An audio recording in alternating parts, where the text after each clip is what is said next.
welcome to A Piece of String, the show that brings together comedians and scientific minds to ask and answer the biggest questions of all questions ever. I'm Matthew Shribman, a chemist and biophysicist by training, and with me today are Josie Peters. Hello. An astrophysicist. Sophie Ward, a biomedic and neuroscientist. Hello. And James Wells, an engineer. Hello. Points will be allocated on a tyro arbitrary basis by our producer, Sam Lee, and the winner will get this gold watch that I just took Wait, hang on. from Josie's arm. I better win. James, what's your question for us today? Could we create a battery capable of powering an iPhone for 1 billion years? Us personally. An iPhone. Now, I run a battery every day. Let's start with now, yeah. I think we'd have to use battery farming or some method like Hey. it's not very ethical, is it? Could you recharge the battery, or is it one that just keeps going? A battery that lasts, yeah, that's a good point. Is it a rechargeable one? So it can be recharged for 1 billion years. that. No. It's just one that you buy from Tesco. It's there, or any other supermarket. When I was at university, I actually... You went to university? Yeah. I do not believe that. Slow down. Yeah, when I was there, and I was doing my my research thing, I invented a new kind of battery by accident. Now, I know that sounds really exciting, but actually it was really, really rubbish. But it is a kind of battery that no one has invented before. And I'm still waiting for my... You're still waiting for the patent. Still waiting for my patent pending, yeah. No secrets to be revealed today. No secrets to be revealed. But I made it Baxton when I was trying to use some like sticky stuff. We'll leave it at that. What did you power with it? A little milk float. So, I mean, 1 billion years is a long time. An iPhone is going to take some energy, but not that much, I'd say. What? I mean, considering... mine runs out What just needs to be on, doesn't it? Should we just on? So just to power it, so you've not got all your apps going, you're not on Google Maps, you're not having a photo, you're not You've got 1 billion years to do it in, so... Is it pumping out some beats? Well, actually, audio is not a particularly energetic way of... Is it not? No, not at all. Sound, if you think about a light bulb back in the day, 100 watts. A guitar amp, 100 watts. Incredibly loud. Incredibly loud. So it's a very efficient way of, if you like sound, it's very efficient. Anyway. Is a battery defined in watts though? Is it like The volts amp though? hours. Amps? Amp hours. Yeah. The number of amps you can get for a certain number of hours. Someone was talking to me about shrimp and how they use sound to like boil water, and whether you could make a kettle out of that. Would that be more efficient if you used like sort of supersonic explosions to boil a kettle rather than a electric heating element? Wait, shrimps boil kettles? Why do they boil? Sorry, I can't remember but- what kind of shrimp it is, but is it rainbow So there's shrimp? quite a loose definition of what boiling is, right? Yeah, So I don't think you'd actually get any heat out of it. I think what they're doing is they're causing cavitation. cavitation. Go on, So it's clear. Sounds like the beginning of a jargon? Motown song, I'll say. I don't know. Cavitation. Talking of shrimp, it reminded me of a fact that I read recently, which is there's a new breed of crayfish just off the Essex coast, which is able to clone itself. It doesn't need fertilization to reproduce. And it first originated in fish tanks in Germany. And they said, Whatever you do. whatever you do, do not release this into the wild. But they bloody well did. And so you can find it off the coast of North America. You can find it in... They're all off the coast, like biding their time, building up the numbers. you can find them in Essex. And apparently there's over 100,000 in Essex, just swimming around. Anyway, that's terrifying, isn't it? The females actually are the ones that clone themselves, by the way. Wait, what was the question again? A battery for It an was iPhone? about battery building. Yeah, I'm so There's a tangent. Yeah, there's a real tangent. That was very shellfish of me. Right, go on. So there is there's that bell in Oxford, the Clarendon Bell. Yes. Which Josie probably see daily. Do you? No, I'm not in that building. I'm in another building. Oh, right. What's special? Do you know? about Go on, that? tell us about it. I'm in a building called the Dennis Wilkinson building. I didn't mean the building. It's a part of brutalism in architecture. Some people find it fascinating, others find it hideous. The battery, please, Josie. There's a clock in a different building that I don't work in called the Clarendon, and it keeps on, is it ticking or ringing? And it's just not stopping, and no one knows why, but they don't want to dissect it because they don't want it to stop, and it's in a jar. It's a bell, I think. The bell rings twice a second, and it has done for the last 175 years. And it's still going. What is going on? Okay, but then that makes us realise the gargantuan nature of this question, because that's 175 years and we're impressed, but we're trying to get a battery to 1 billion. So... Could you get a nuclear battery or something like that? Just get a power station, right? Yeah, well, Yeah. That's got to be the answer. Oh, Isn't it? because it's not going to be the same size as the iPhone. You've not got to be contained within your phone. You've just got to have I think it should be in the phone. in the phone. I mean, that is more impressive, right? Because otherwise, you could just hook it up to the mains. I'd love to know how much nuclear material you'd need to keep a battery going, to keep an iPhone going. For 1 billion years. You wouldn't want it in your pocket, though, would you? So someone got an answer to this?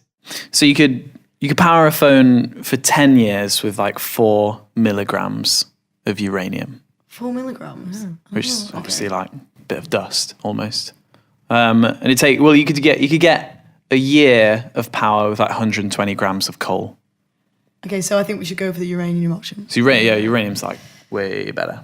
But I was thinking like if you wanted to be able to fit something inside the phone, then obviously use like if you literally just have matter and antimatter inside the phone gradually recombining, releasing energy, then you could power it for 1 billion years with 40 milligrams of any matter. What would that matter versus the antimatter? Yes, you need 20 milligrams of matter and 20 milligrams of antimatter, and if they were just like slowly combining, then you could power a phone with that energy for 1 billion years. So to put that into perspective, if you had one smartie, half a smartie of matter, half a smartie of antimatter, gradually combining, that'd give you 25 billion years of power. So is this E equals MC squared? Oh yeah. I love it when you get to use that. So just to explain that a bit more, every type of matter has an opposite thing, right? And that's what antimatter is. Yeah. And when they come together... Right now. Over me. Thank you. Dung, dung, ticka-ta-doo. That was the voice of Sam Lee, our producer. So that's a lot of energy. Yeah. When you combine matter and antimatter. So like all the energy we use at the moment on Earth, or most of the energy that we're generating is chemical energy, which is like burning stuff. Yeah. And then when we're sort of moving towards nuclear energy, which gives us like, millions of times more energy, which is why you need so much less uranium to power a phone. But eventually we'll get onto using matter and antimatter energy, maybe. Cannot wait. Josie will sort it out with the physics Josie. research. Sorry, gang, I'm looking at galaxies right now. But that's the future. So yeah, the future, we could have some really, really tiny batteries that last for billions of years. Ooh. So would that be better than fusion? Yeah, like many, many, many times more energy you get from combining matter with antimatter. You just got to find generate the antimatter. antimatter. Yeah, can we find antimatter? Where is she? Where's antimatter? Hate myself sometimes.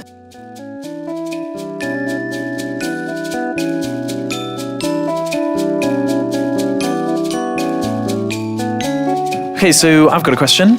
What would happen if we gave the moon a little holiday? Bit of time off. Bon voyage. Where would it go? Right around another planet or around another star, Oh, you are thinking... Where's it going on holiday? I was thinking more classic destinations like Malaga. So it's not going too far. Or it's supposed to be like Legend of... So it came Go have a closer party to in Earth. Thailand. Sorry. No, sorry, the actual question is what would happen if the moon disappeared entirely. So let's let it go on holiday far, far away. Okay, not setting up camp in Malaga. Makes me think of like Legend of Zelda. Anyone play that? Majora's Mask, when the moon is coming down towards... No. Yeah, like when you talk about being in Malaga and the moon gets closer and you've got 3 days to sort it out. And then you keep going back in time. It's a great game, but anyway. Just started playing Breath of the Wild. My God, it's good. Is it? What platform is this? The Switch. Ah. Anyway, moving on. So if we had no moon, well, I mean, the first thing I think of, obviously, werewolves. Yeah, well, we wouldn't have any of them, would we? Rubbish. Oh, we maybe would, but they'd remain dormant, yeah. Exactly. Wouldn't be able to hear them. Yeah. We'd be in a safer place because fewer werewolves. True that. We wouldn't know where they were, though. Okay, so there's no moon, no tides, right? Yeah, the tides. Got rid of the tides. Don't need them. Nighttime is a lot more dangerous. Not able to do stuff at night, right? Would you be able to see more stars though? Very much so. Oh, To some that'd be extent. nice. I don't know. Have you ever heard this? It's a factoid. It's not really true, I don't think, but the moon is blacker than coal. Oh, I've heard of this. Yeah. Yeah. So is it albedo? Is that the word? Yes. So albedo is, I think, the reflectivity of a thing in the space. Yeah. So the average albedo of the moon is actually almost exactly the same as coal, apparently, but it has got shiny bits on it overall. So that the coal factor is a factoid. It's a good one. So we're saying we have the moon and then we send it away. It's not that we've never had the moon. It's that we have the moon and then we send it off.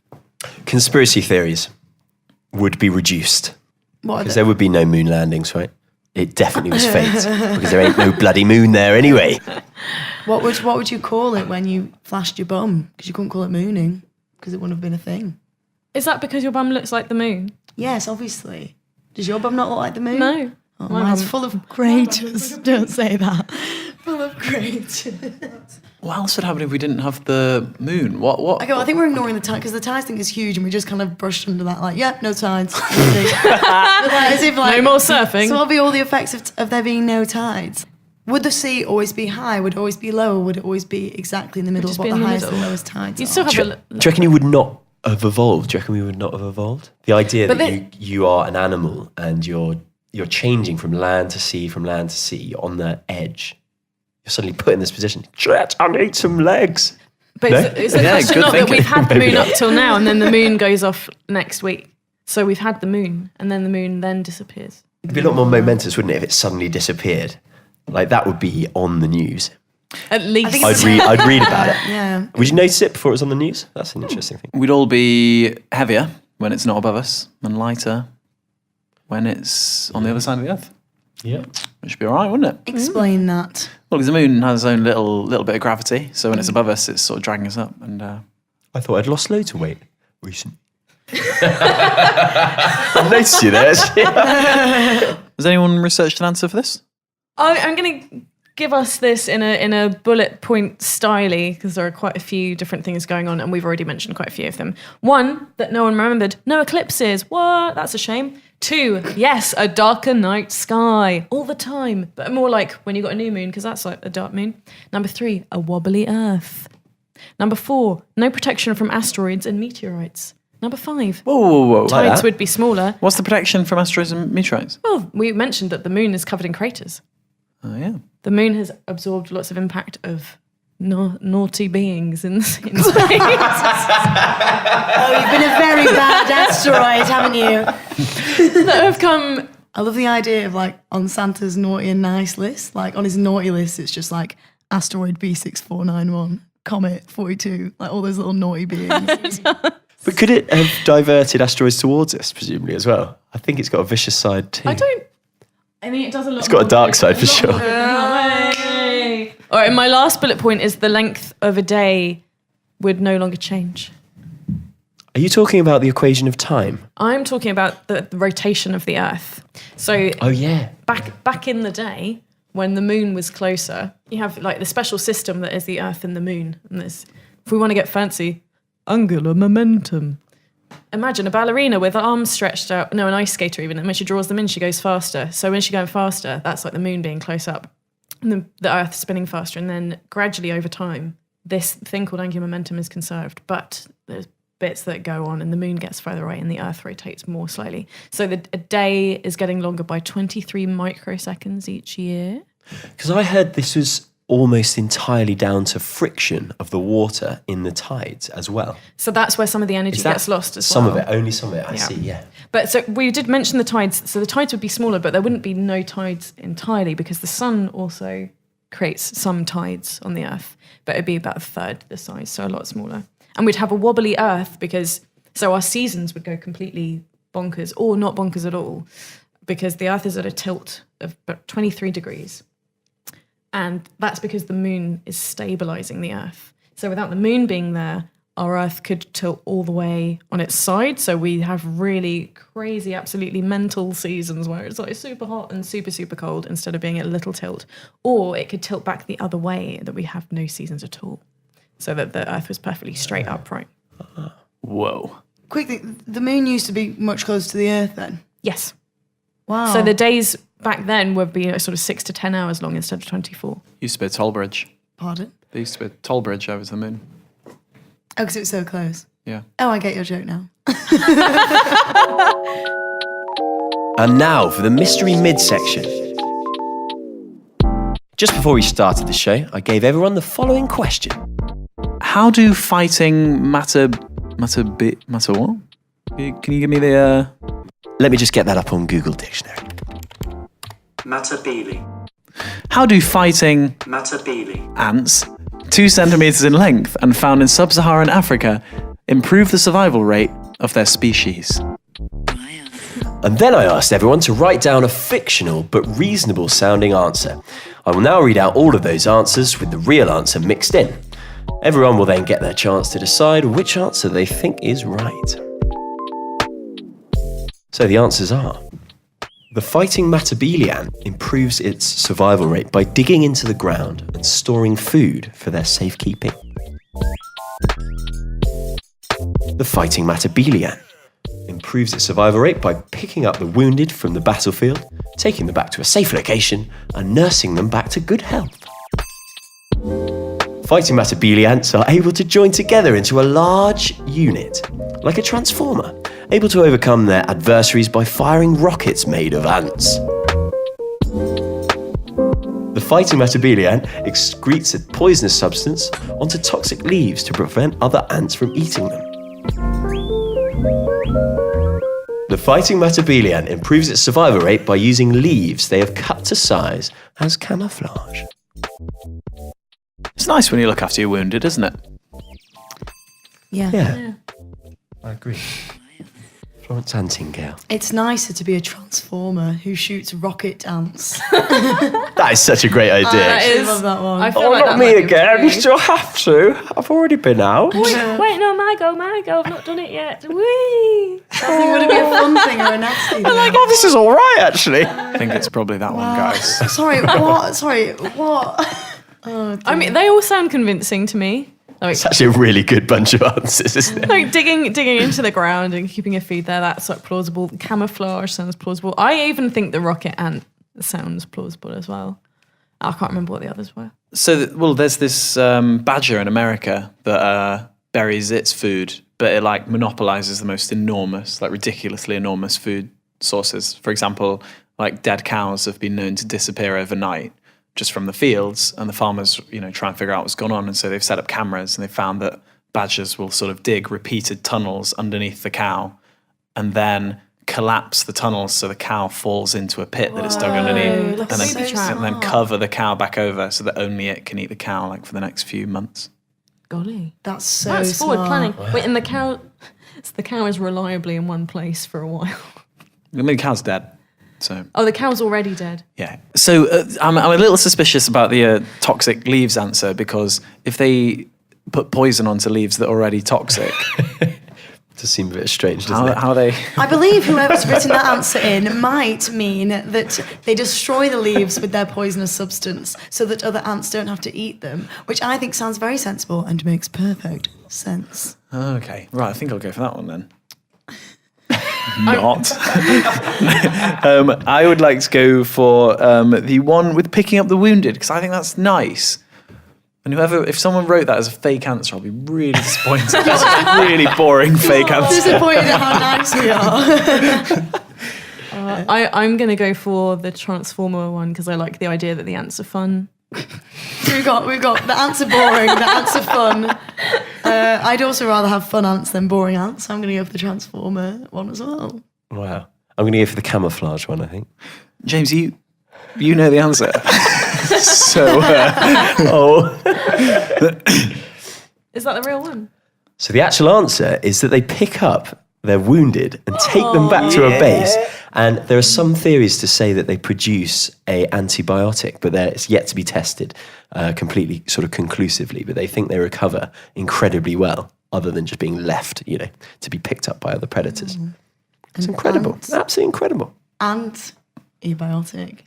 I have actually already seen that exact same pun on a article that was published about the antibiotics that James is talking about, because a lot of people think that the new generation of antibiotics that we're all looking for could actually come from these antibiotics. Wait Imagine a being picked up from a second. battlefield by a herd of ants and taken back As to... a transformer. I'm not one of you, but thank you very much. Hang on a cotton picking second here, Mr. Shribman, Yeah. who says he's seen the article relating to the answer. Yeah. Also coincidentally got the answer correct. Whoa, We're not on a whoa, level whoa, playing whoa. field here, are we, sir? No, that was just to do with the antibiotics. I didn't know that these guys were picking Oh, up your their squeaky wounded. voices. It's, I didn't know that. But speaking of me winning, can we just take a moment to think about who wrote the Transformer answer?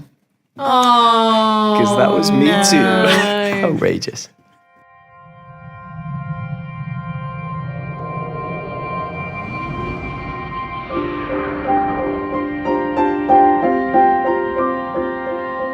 Josie, have you got a question? Yes, I do. How fast would the wind have to be howling to be high enough pitch to shatter a wine glass? Is it even possible? Oh, well, wine glass shattering is all about resonant frequency, isn't it? So basically, if you ping a Whoa, wine whoa. glass and the noise it makes, so say you ping it and it goes, like that is the resonant frequency, and that is the pitch at which you need to sing in order to shatter it. It's just when it's shaking so much that it can't take it anymore and it just shatters. Matt, hit me in the face. Okay, that's James's resonant frequency.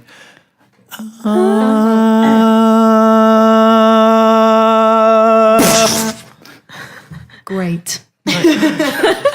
I'm not going to reveal mine because I don't want anyone to explode me. So with the wind, it's not about how high it is howling, it's about which pitch it's howling at, I guess. But it's all about, it has to be very focused as well, though. So it's more Man, about I how totally you agree with that, focus the yeah. noise of the wind. Got to be the right frequency, hasn't it? Yeah, making music's about focus, you know. Frequency. The wind's got to focus. I'm going to go home and try this with all my wine glasses. I'm just imagining an Earth, Wind and Fire record breaking a glass. Oh, so ridiculous. Could work. Yeah, I mean, if the resonant, imagine like if you pinged a wine glass, you just pinged it and it's like going, do you remember? Like, That's the frequency we need. we've got it. I'd be so sick. You know, there's people that when you put your finger on a wine glass, it goes like, and you get those people who frozen Fill it with water wine as well, and glasses. it changes the pitch, doesn't it? Yeah, imagine if you got DJs and each wine glass's resonant frequency was a separate song. So you could like remix a bit of like, do you remember? And then it'd be like, Crazy in love. So there are people that perform like actual classical music with them, do multiple notes for chords at the same time. Can we have a listen to that now, please, sir?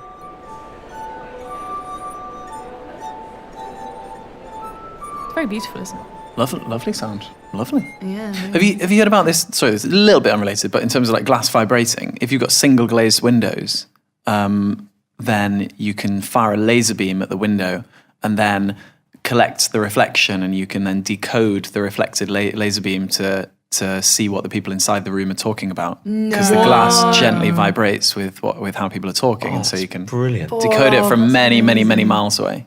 What? So is that something that like spies do?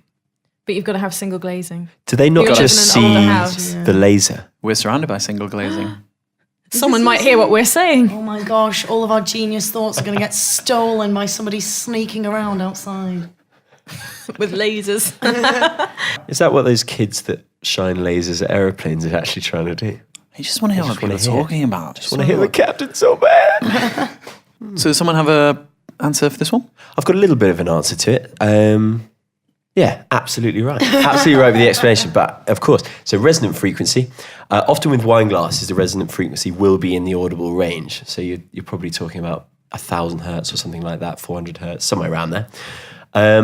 And whistling wind. Well, there's a thing called a Struhel number, which is it's the dimensionless vortex shedding frequency. And every single object, due to its shape, the speed of the wind, and the frequency at which it wants to wobble, has its own little number. So you need to work this out for the wine glass, and you need to therefore get your frequency that it's wobbling at. and use this Struhl number to work out how fast the wind should be to make the thing that's whistling vibrate at the same frequency, if that makes sense. So it's all about getting the right frequency. So if you're getting, I don't know, a shutter on a window to go woo, then it needs to be the right speed in order to make that frequency happen. Yeah. Yeah. So that's basically what I've got on there. Resonant frequency is an interesting thing as well. I saw a video, I remember. It was a bridge in London and... The Millennium Bridge. Yeah, they're the shaking thing. Done by Arup, my main competitor. Oh. Awkward. Let's get that. People walking across the bridge and their pacing of walking, the frequency of them walking matched the frequency of the bridge, like its internal frequency. And so the bridge was like shaking all over. So they had to change the bridge. They had to add something to it to change the resonant frequency. It's all about stiffening it, is what it is about. Too wobbly to begin with. Sounds a bit naughty. Most people hated it. Some people liked it. Some people really, really liked it. The other thing, I read some research and they weren't that sure that you could actually break a glass with sound. They thought it was, if you had a perfect glass, it probably wouldn't break. It was just the fact that glasses are so often, due to the manufacturing process and the way they're cooled down quickly, have micro fractures in them. So you wouldn't actually get them to explode if it were a right proper glass made well. 120 decibels is when your ears start to hurt, but it's got to be a particular distance. And an opera singer can produce about 100, just so you know. Whoa. Wow. So let's assume that we've got a Struhl number of 2, for instance, and we've got a window of length 1 meter. And the frequency we are trying to achieve is 400 hertz, the average wine glass. You'd need 200 meter per second winds. Oh. Pretty fast. Oh, Well, what goes at 200 metres per second? That'd blow like you away, wouldn't it? 2/3 of sound. Used to be seriously messing with sound if you had that kind of speed of wind. You have some very fast sound and some very slow sound. It'd be mad. That'd be terrible.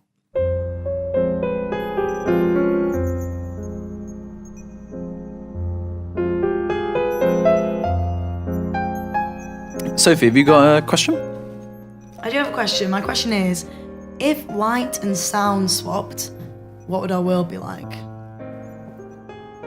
Whoa. So yeah, Wait, so what? right, so if light and sound swapped, so what I was thinking was, if we, for example, instead of whenever there was sound, it was light. So that's like talking. You don't talk, you use light. And instead of the sun shining light down, it would be some sort of sound. And Okay. a light bulb would be like, What I really want now is if Sam Lee, our producer, could just turn the next few seconds of the podcast into sound. The light coming into the microphones, you just turn it into sound. We'll just hear that now.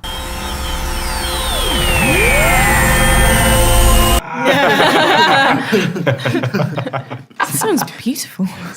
But there is a thing where people have made the sun into a sound. Does that make sense? Like sort of the activity on the sun. The frequencies. Yeah, change the frequency so that it's a sound. And also, you can also do this with these like there are these like dead stars that have got these beacons like that are called pulsars. Anyway, when these beacons kind of like flash past you, we get that as light. But often this is also translated into sound. Was that how they were discovered? It was like, boop. What's the name of the one that discovered Pulsars.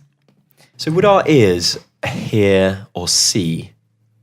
Oh, now I'm confused. So I thought Wait, they would Wait, stay wait. the same, right? The They could just same- stay the same. You could just say the same and just swap. So would you get the same visuals from what you could hear, i.e. the spectrum 20 hertz to 20 kilohertz in light that you can sense? Yeah, let's do that. Gives And us then something, yeah. in light, whatever we can sense, the visible spectrum, you can now hear. Now, all I'm thinking is that would be incredibly high-pitched sound. So would And it would we be a bit incredibly low frequency light.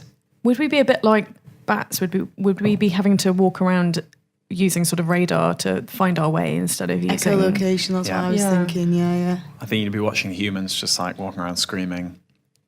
In a relaxed way. They'd just Yeah. be screaming but be chiller about it. Wait, but if humans were walking around screaming, and if that's a sound, and we're saying that light should play sound, that's like saying that at the moment humans walk around glowing. Oh, we do.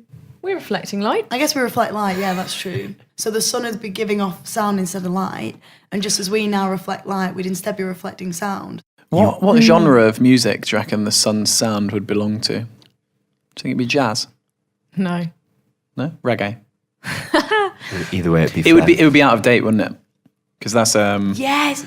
Sorry, this is a really nerdy thing to say, but yeah, it takes sound about 15 years. It would look if there were atmosphere between here and the sun, then it would take the sound from the sun 15 years to get here. Okay, so what was Really? what's popular in 2003? What right now we'd be hearing like some When was low Crazy keys. in Love a big deal?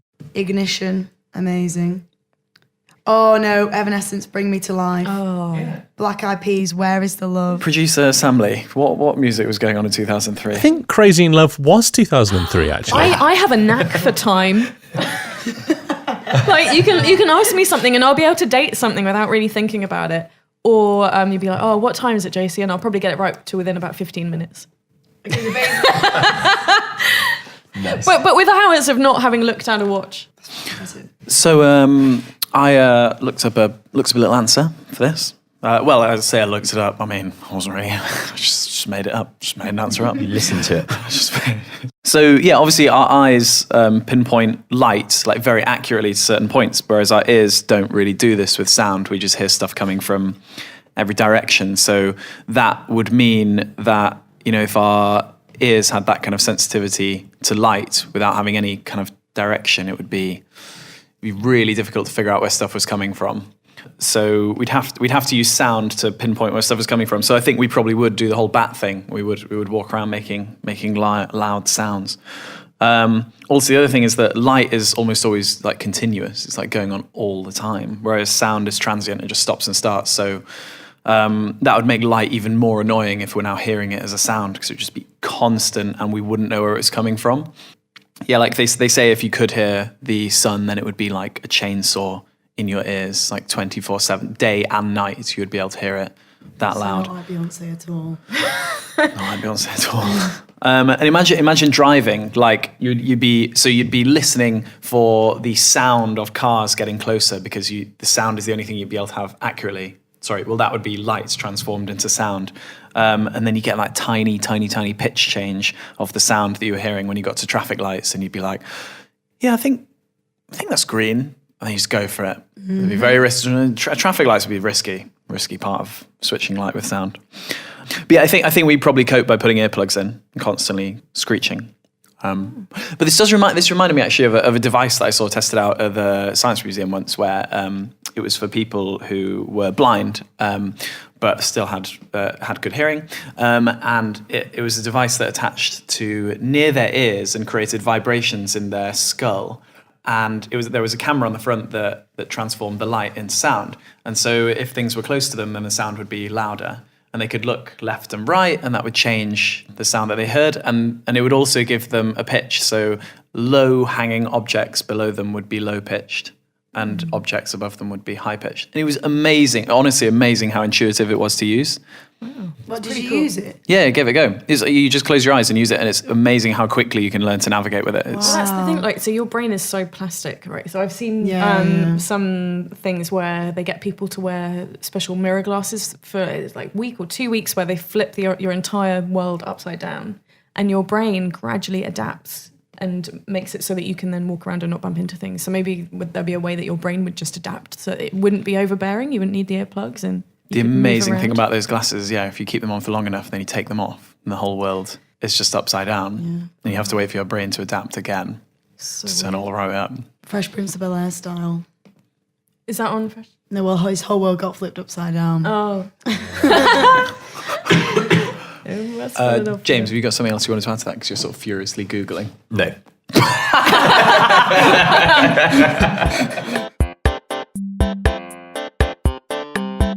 And we have arrived at the end. Points have been allocated by Sam Lee, our producer, according to a system that none of us understands. Sam, what's the verdict?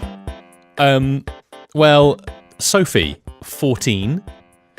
Matthew, 9. James, triangle. And Josie, the colour red. Oh, Sam knows me. So, Sam, who's the Can't believe I who's won the that. winner and who's the loser? It's funny you ask. Gammy It's a very complicated system. Deriving as we do the wavelength interval for the colour red of 700 nanometers, that gives Sophie a whopping 700 points this week. Josie wins. Woo, woo, woo, yeehaw. For now, thanks to Josie Peters, Arrivederci. Sophie Ward, Bye-bye. James Wells, See ya. Matthew Shribman, that's me, our producer, Sam Lee, and to Unbound for their generosity in hosting and supporting us. Please follow us on social media by searching A Piece of String or String Podcast. You can also follow me by finding me on Twitter and YouTube at Josie A. Peters. And me too, at Soph's Notes on YouTube and Twitter. And you can follow me on social media by searching Science of the Bath or Matthew Shribman. And James, just follow him. Stop following me. If you have a quirky question of your own that you'd like a scientific answer for, then please reach out to us on any of our social media channels. Thanks for listening. We'll be back again in a fortnight. And as usual, let's never speak of any of this ever again.